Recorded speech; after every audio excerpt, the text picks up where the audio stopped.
Orang Indonesia pernah sebut. Yang namanya rasuah itu Pak, yang namanya korupsi itu Pak, seperti kentut. Saya tak paham.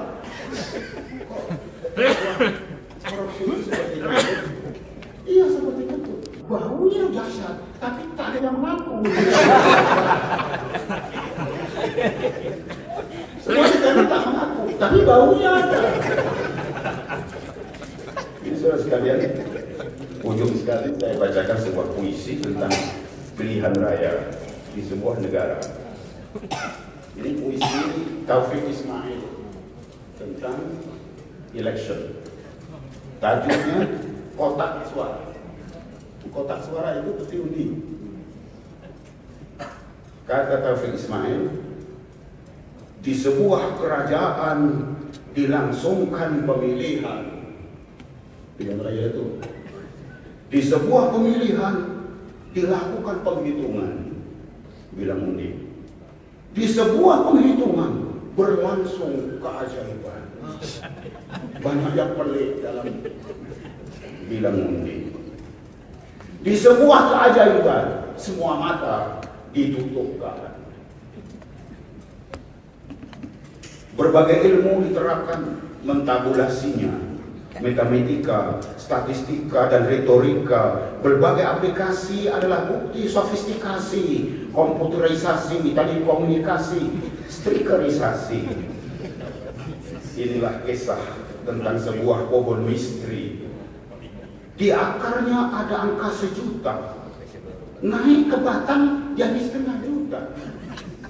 Maknanya di tempat pembuangan undi ada 1 juta.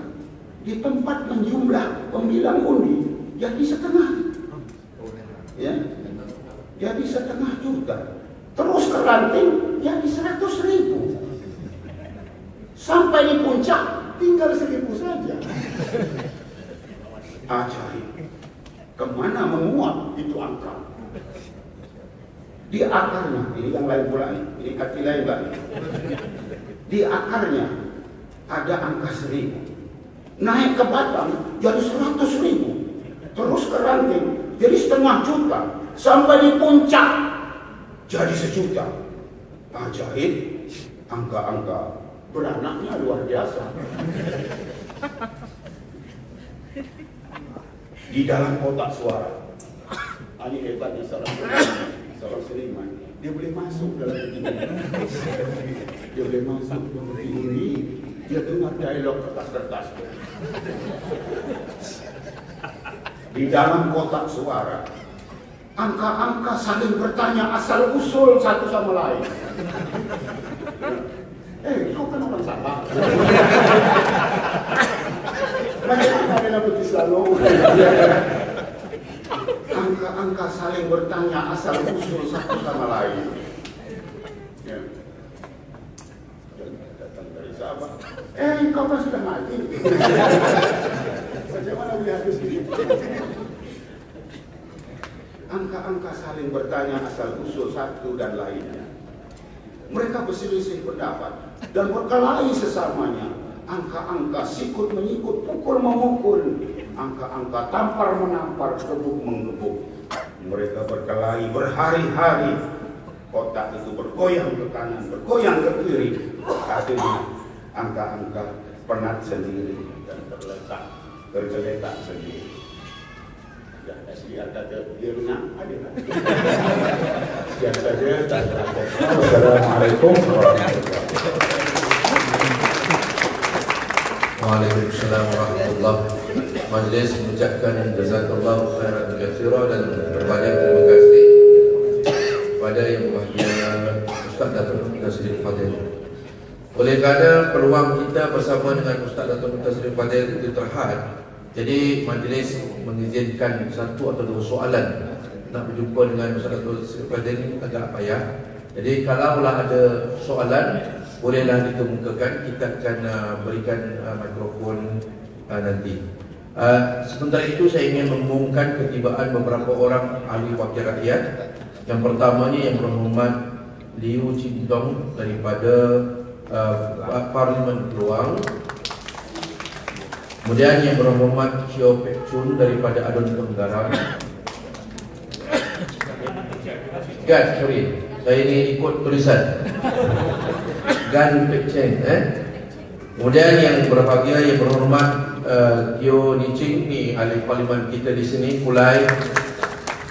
Yang berhormat Saudara Suki, Wong Suki daripada Adun Senai. Dan yang berhormat Tan Hon Ping. Adun kosong, saya pun tak tahu apa. Yang mana Wabi? Adun Mengkibul, ya. Juga kita meraihkan kedatangan yang berhormat Saudara Anthony Lok, iaitu ahli parlimen rasa, salah seorang daripada ahli panelis kita. Minta maaf. Dan yang terakhir ialah yang berhormat Ustaz Lausin, iaitu Adun Putri Wangsa. Hari ini Ustaz tak pakai kod kan, dia macam sikit lah. Jadi tuan-tuan dan puan-puan yang dirahmati Allah, kita menjemputlah kalau ada soalan. Sekejap lagi Ustaz Razak akan berikan mikrofon. Boleh angkat tangan dan beritahu bagi mana-mana. Silakan.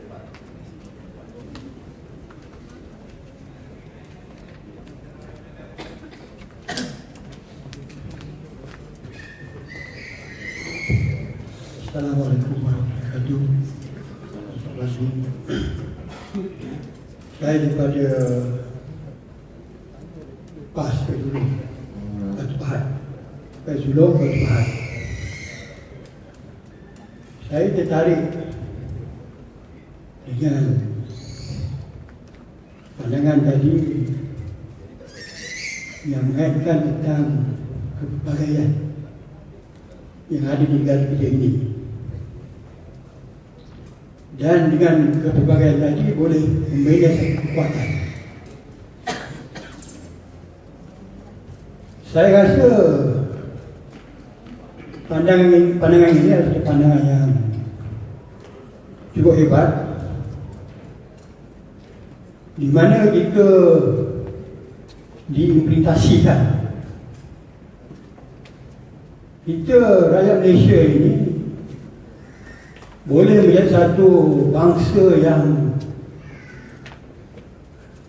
hebat di mata dunia. Kenapa? Kerana kepelbagaian bangsa tadi. Kita mungkin orang Cina lebih hebat daripada Cina di negeri Cina, Melayu lebih hebat daripada Melayu di Indonesia, India lebih hebat daripada India yang berada di India. Kenapa? Kita mempunyai bangsa yang ramai, yang dengannya kita belajar daripada mereka ini untuk membina satu tamadun yang begitu gah di mata dunia. Adakah salah kalau saya mengatakan bahawa dengan ini kita boleh mewujudkan satu suasana di mana kehebatan Cina itu dibangkitkan di negeri Malaysia ini dengan disokong oleh India dan Melayu. Kehebatan India tadi dibangkitkan dengan sokongan Cina dan Melayu itu dihebatkan dengan sokongan Cina dan India. Dan dengan ini kita ada bangsa yang sangat hebat di mata dunia. Itu minta pandangan. Sekian.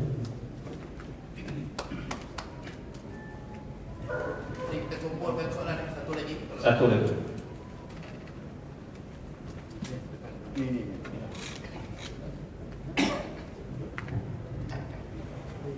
Assalamualaikum warahmatullahi wabarakatuh. Saya Fuad, PAS Badan Negara. Kami Kulai lah. Saya nak tanya satu perkara lah. Macam mana kita nak ubah pemikiran orang Melayu ni? Memang orang Melayu susah kita nak ubah dia pemikiran dia. Tetap dia pemikiran dia tetap UMNO juga. Itulah dia. Dan UMNO dah tipu dia macam-macam pun tetap juga UMNO. Macam tu?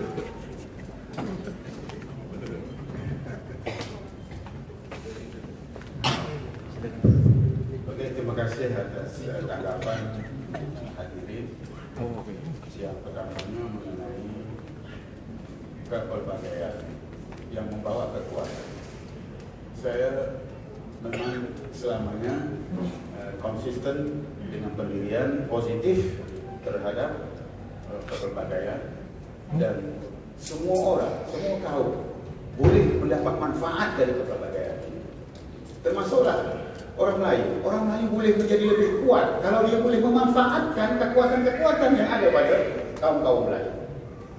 Sebab dalam konteks sejarah rantau ini, daerah Melayu ini, daerah kepulauan dari Malay Archipelago ini adalah daerah yang paling kaya dengan pengalaman dialog ketamadunan. The richest in terms of civilizational dialogue. Tak ada rantau di dunia ini yang lebih kaya dari segi pengalaman dialog antara tamadun berbanding alam daerah kita ini. Sudah berabad-abad kita hidup bersama dan saling belajar membuat, saling memperkaya. Ini yang penting. Bila kita hidup bersama, ya, berbagai budaya hidup bersama, yang akan berlaku ialah saling memperkaya. Melayu, kalau dia bijaksana, dia akan mendapat manfaat dari kekayaan budaya yang ada pada orang Cina. Dan tak ada masalah dari segi itu. Apabila dikatakan utlubul ilma walau bisin, tuntutlah ilmu walau ke negeri Cina.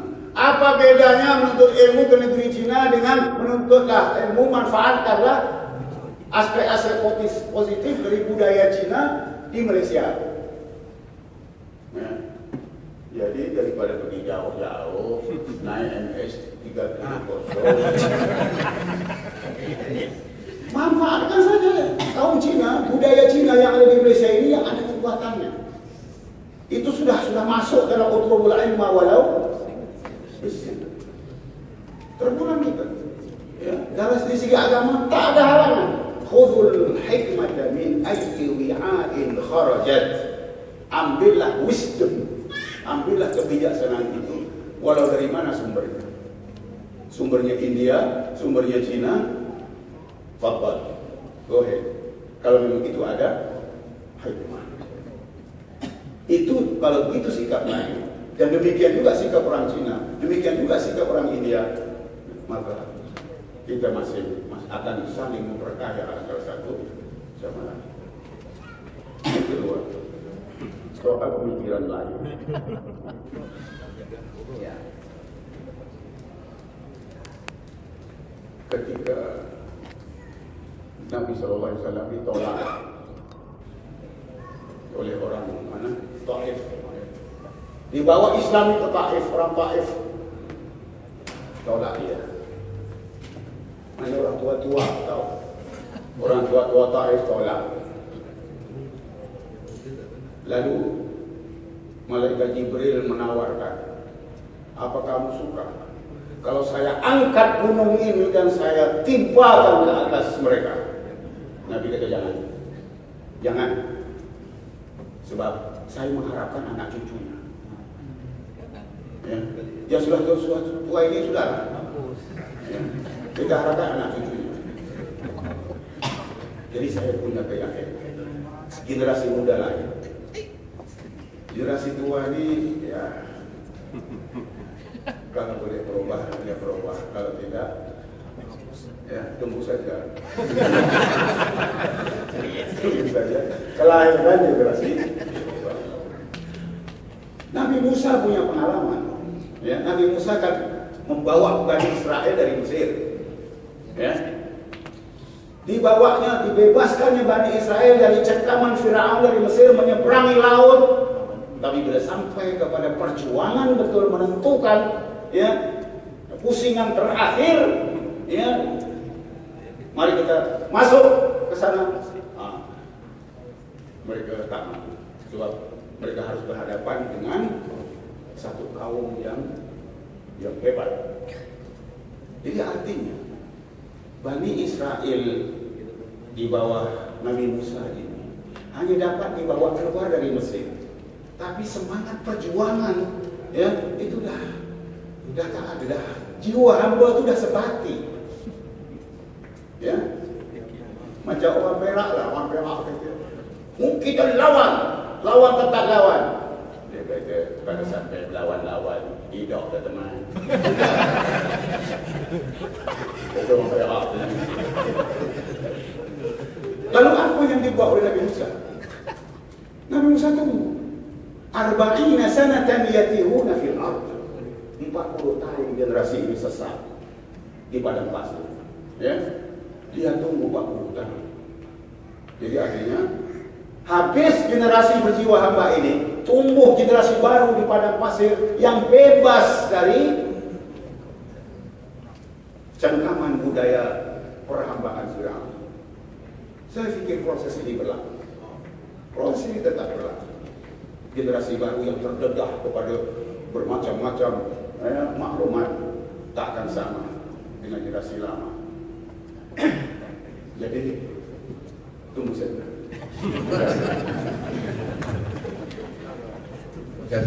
Terima kasih kepada Dr. Al dan juga Datuk. Kita memang berhajat untuk beri peluang lagi, tapi masa tidak mengizinkan. Jadi oleh kerana demikian kita menjemput sekejap lagi kita akan menjemput yang berbahagia Ustaz Umar Isyam untuk menyampaikan cenderahati kepada yang bahagia Datuk Ustaz Dr. Seri Fadil.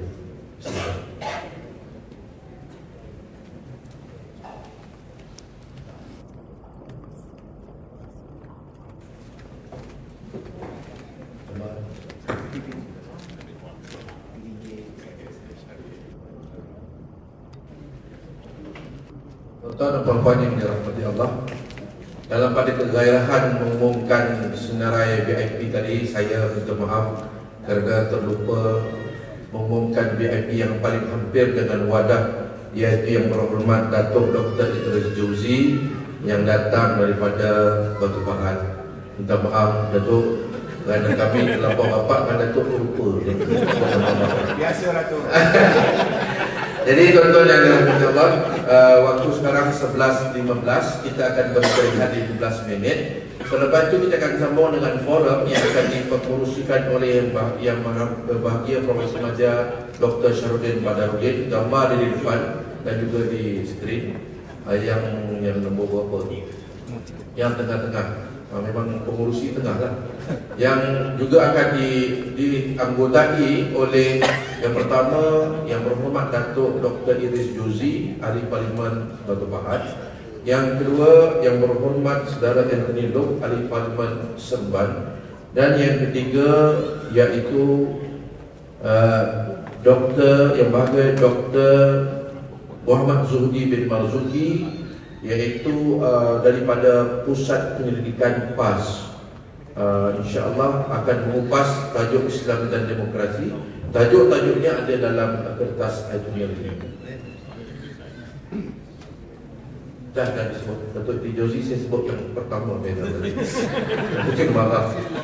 Jadi tuan-tuan yang dirahmati Allah, insyaAllah kita berhenti 15 minit dan kita akan sambung 11.30.